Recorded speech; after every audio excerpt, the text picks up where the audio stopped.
He wakes up, confused, disoriented, and immediately checks his body for clues. Tattoos, notes, Polaroid photos. Because if he doesn't, he'll forget everything. This is Leonard, and he has a condition that makes his life almost impossible. He can remember his past. He remembers his wife, his job, his old life.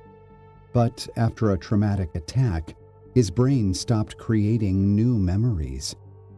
Every few minutes, everything resets. Conversations disappear, moments vanish. People become strangers all over again.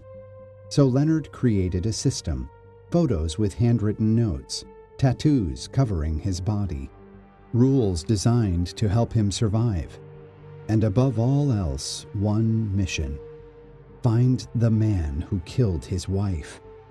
That purpose is the only thing keeping him moving, because without it, he'd be completely lost. Every day, Leonard wakes up in unfamiliar places, not knowing how he got there. Forced to trust messages left behind by a version of himself he can barely remember. But there's a problem. How do you solve a mystery when you can't remember the clues? At first, Leonard seems methodical, careful, determined. But the deeper we follow him, the stranger things become. The people around him act suspicious.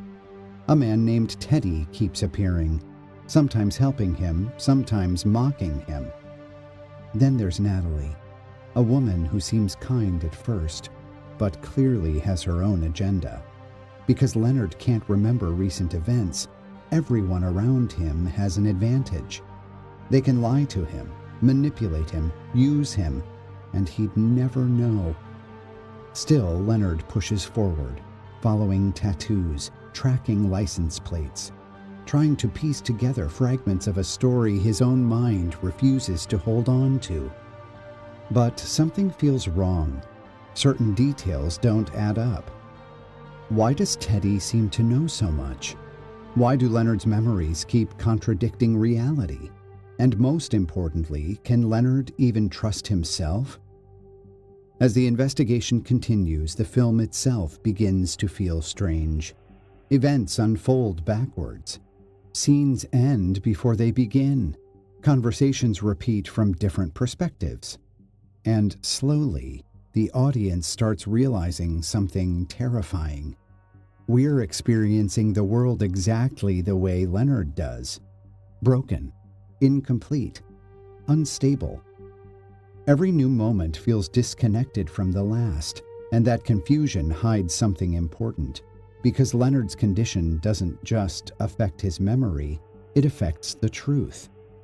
The more we learn about Leonard's past, the darker things become. His memories of his wife start changing. Stories stop matching up.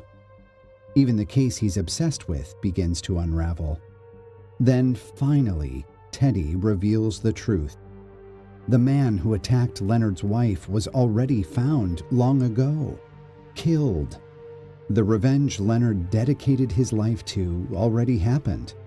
But Leonard couldn't remember it, so his mind created a new target, a new mystery, a new purpose, again and again and again. Every time the cycle ended, he started over, because the truth is unbearable.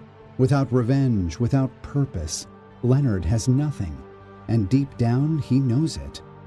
That's when Leonard makes a choice, not based on evidence, not based on truth, but on what he wants to believe.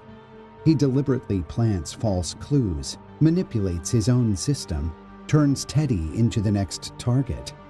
Because if his memory can't give his life meaning, he'll create meaning himself, even if it's built on lies. And as Leonard drives away, already forgetting what he's done, one horrifying question remains. If you can't trust your own mind, how do you know who you really are?